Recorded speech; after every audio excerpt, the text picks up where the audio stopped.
Saya ulang, siapapun kita tidak akan pernah bisa melakukan sholat dalam keadaan bertemu Allah dalam kurung khusyuk, tidak bisa.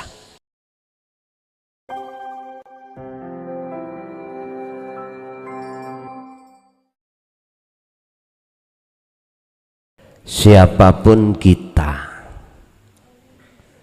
ketika melakukan sesuatu yang diwajibkan Allah, contoh di dalam syariat sholat, nggak bisa bertemu Allah, nggak bisa selama hati kita belum bisa mengesahkan Allah. Saya ulang, siapapun kita tidak akan pernah bisa melakukan sholat dalam keadaan bertemu Allah dalam kurung khusyuk, tidak bisa selama hati kita belum sampai keesaan pada Allah. Alimo koyo opo kita tentang ilmu apapun, ya tidak akan bisa, Pak. Terus solusinya bagaimana? Padahal kalau kita mengacu pada surah Al-Baqarah 238, wajib waktu sholat jenengan iku bertemu Allah dalam kurung khusyuk, wajib. Kok yo ketemu sakliyane Allah? Saya tidak bermaksud menyalahkan orang lain, tidak. Tolong dibuka dalam surat Al-An'am ayat 79.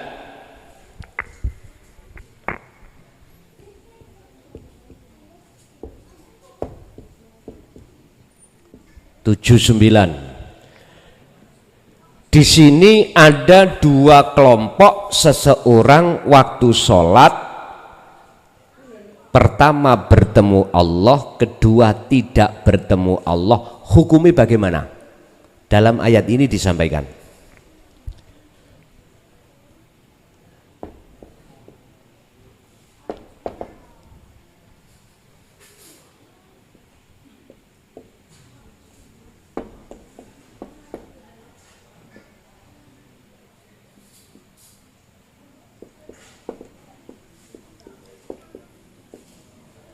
Ada dua orang sholat itu, mutunya hati itu dalam keadaan seperti ini. Pertama,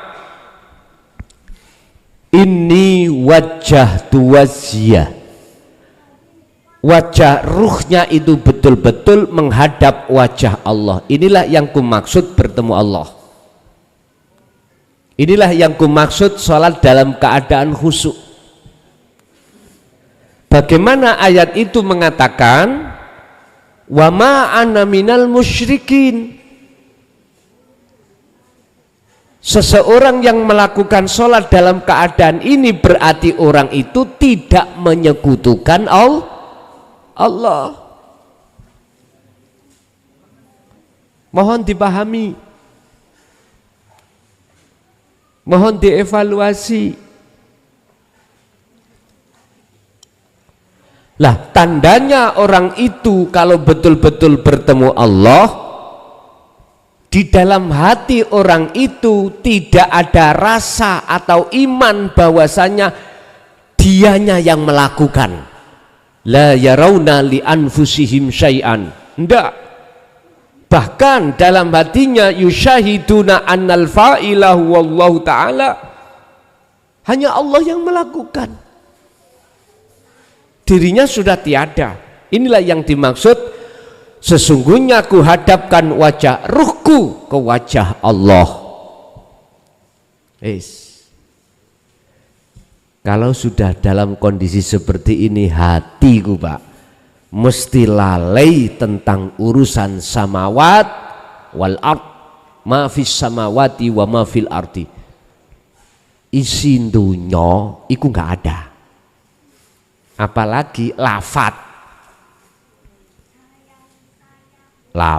Allah nggak ada, sifat juga nggak ada, semuanya sudah tidak ada.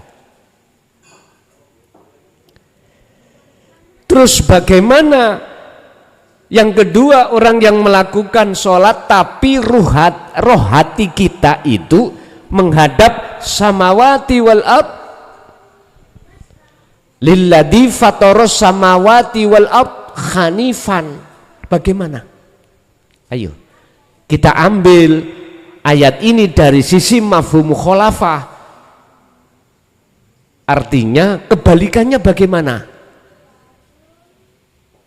Jawabannya, tatkala siapapun melakukan sholat, hati kita, iki menurut pandangan hakikat loh ya, terus hati kita isinya itu adalah langit dan isinya bumi, otomatis kita nggak bisa bertemu Allah.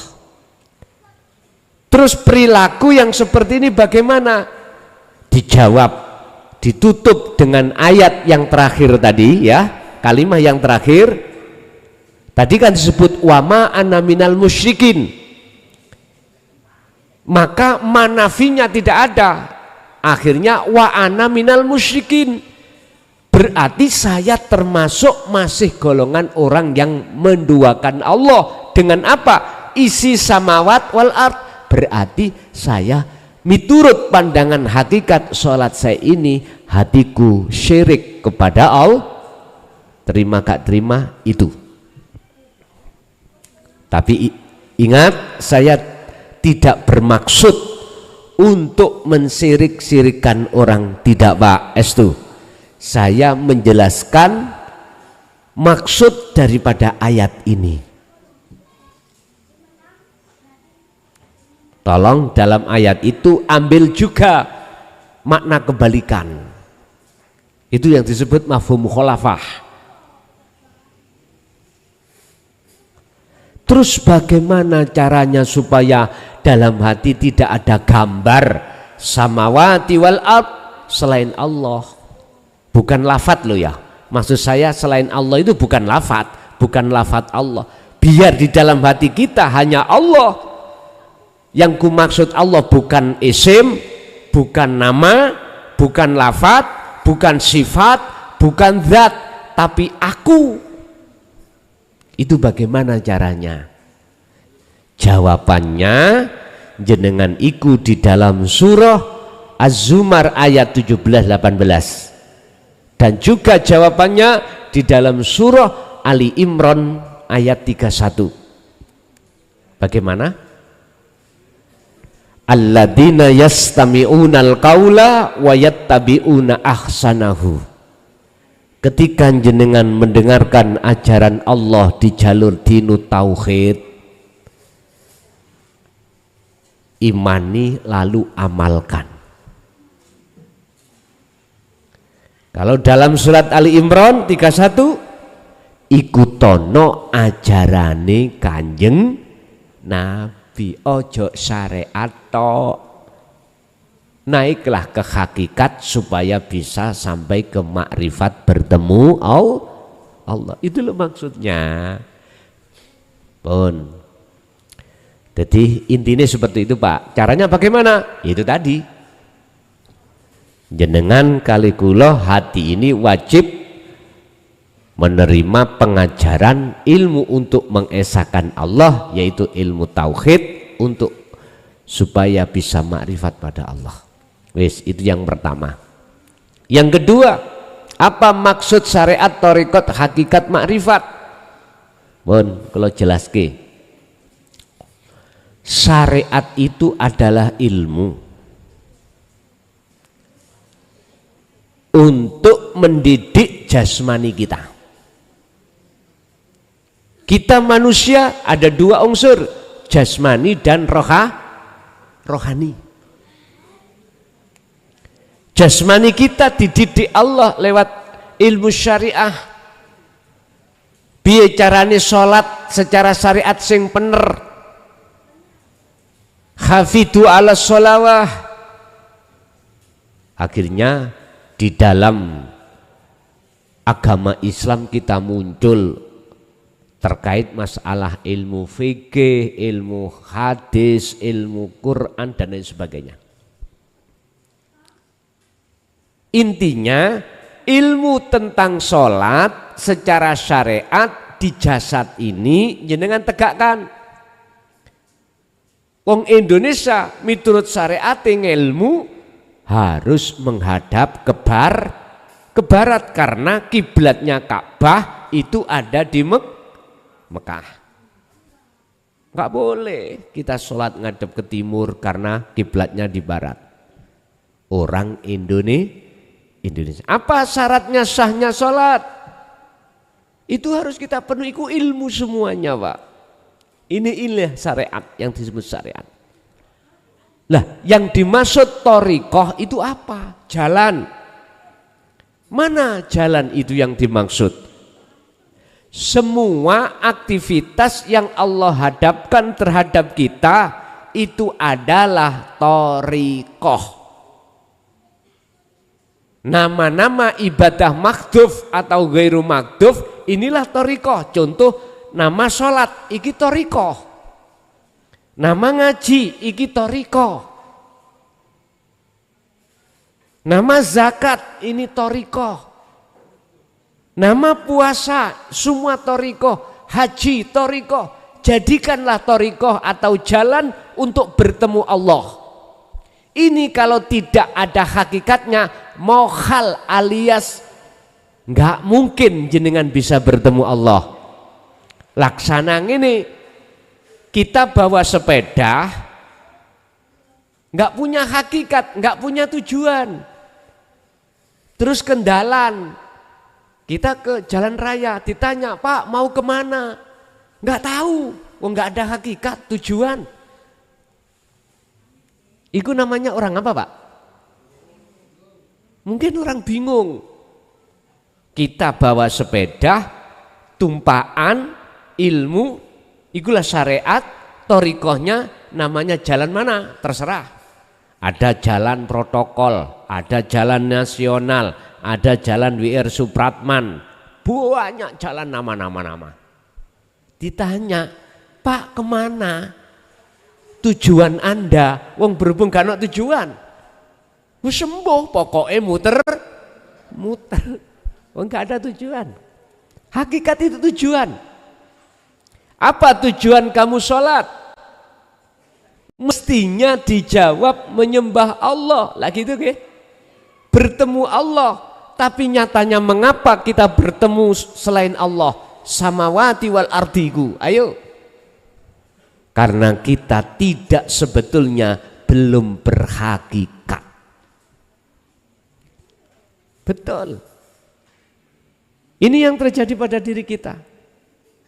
Apabila jenengan berhakikat, punya tujuan, maka jenengan dengan membawa sepeda lewat jalan ini, tujuan itu akan pasti nyata wujudnya. Tujuan itu disebut makrifat atau sudah sampai pada tujuan.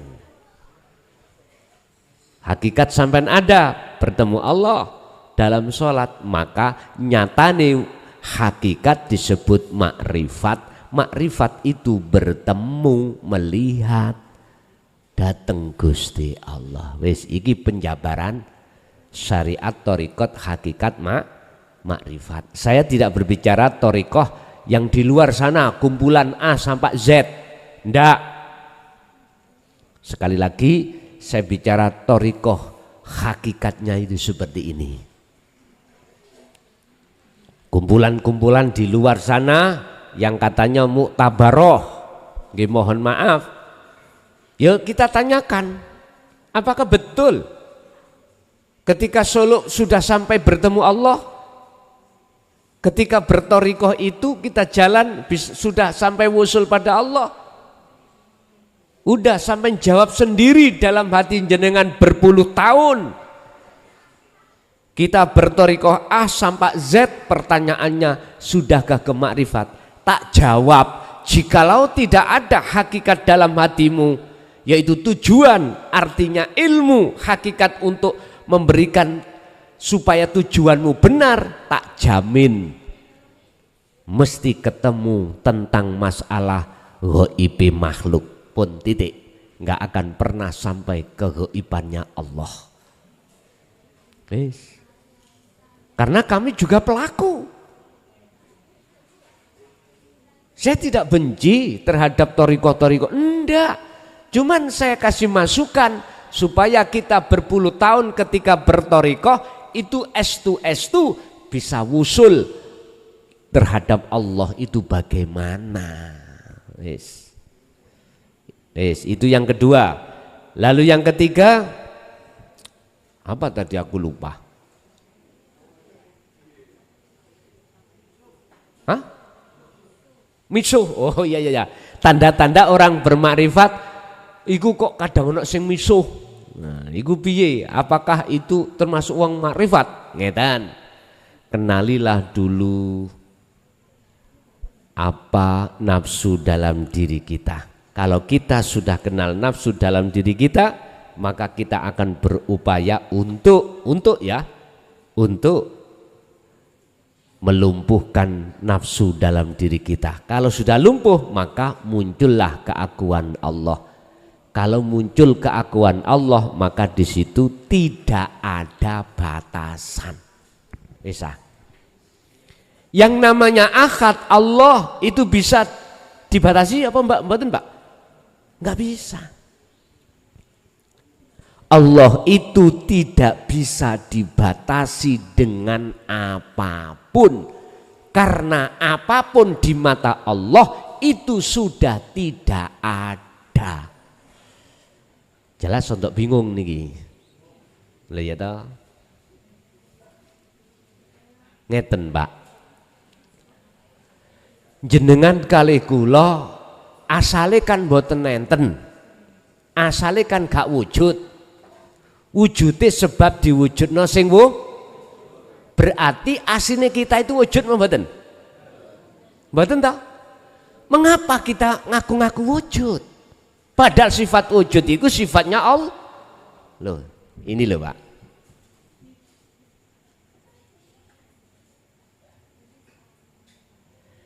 Kita mengaku wujud itu karena alladzi yuwaswisu fi sudurinas. Disebul dodo sampean kali kula mbek nafsu supaya kita ngaku-ngaku wujud. Supaya kita ngaku-ngaku duwe ini, duwe itu, bisa ini, bisa itu. Wes wonten mriki lho Pak persoalannya itu. Makanya tujuan ilmu hakikat adalah untuk mengosongkan semua apa yang tadinya sifat wajib Allah kita rampas, kita kembalikan. Dengan dasar la haula wala quwata illa billah. Di sini Pak.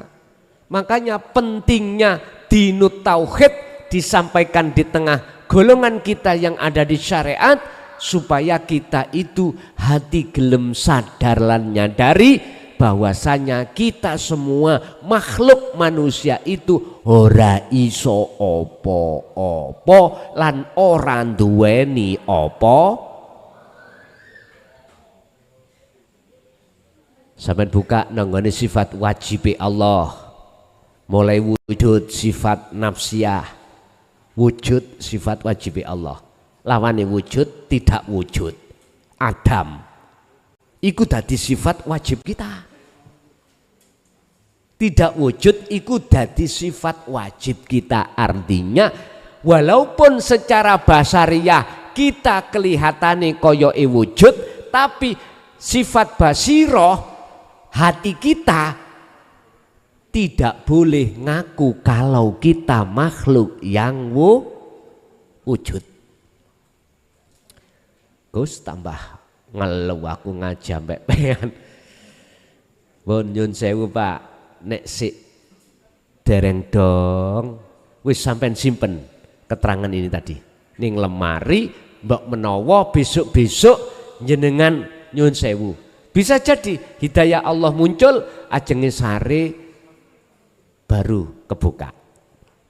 Ampun langsung ditolak. Aja disimpen ning lemari, suatu saat nek wis wayah hidayah teko mesti paham. Nggih? Apakah orang yang sudah makrifat itu dia itu tidak meso? Kolo-kolo.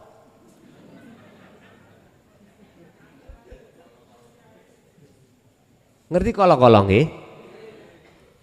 Wis tandane makrifat itu ya apa? La yarauna li anfusihim syai'an. Dalam hatinya sudah tidak ada rasa keimanan kalau dirinya yang wujud, dirinya yang melakukan. Yang kedua, yusyahiduna annal fa'ilahu wallahu ta'ala. Justru dalam hatinya keakuan Allah. Yang nomor tiga, tatmainul qulub. Hatinya selalu damai karena selalu berzikir. Loh, bagaimana salah Gusti Allah misu? Apa mungkin si makhluk iku misu wong dirinya sudah tidak ada. Tinggal kita melihat dari sisi mana ngoten mawon. Gak usah jauh-jauh, Pak. Jenengan melihat sing ngaji ku sapa? Terserah. Jenengan nek ndelok makhluke ya klason.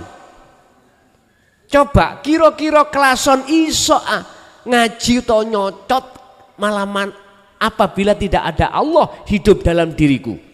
Saged telek klason iki padha mek jenengan. Ya ta? La haula walaku. Tinggal pertanyaannya kita itu memandang dari sisi mana? Kalau sisi syariat mandang makhluke jelas klason. Kalau hakikat mandang Allah uripe, apa mungkin muklason iku mau duwe hak hidup? Enggak punya. Sifat hayat masuk dalam sifat wajib Allah di dalam ma'ani hayat hidup itu sifat wajib Gusti, bukan klason. Wis nek sik dereng paham, kula mboten saged berlarut-larut. Ya wis iku mang sampean simpen. Wis muga-muga kula nggih hablum minan nas tak dongakno ndang oleh hidayah. Pun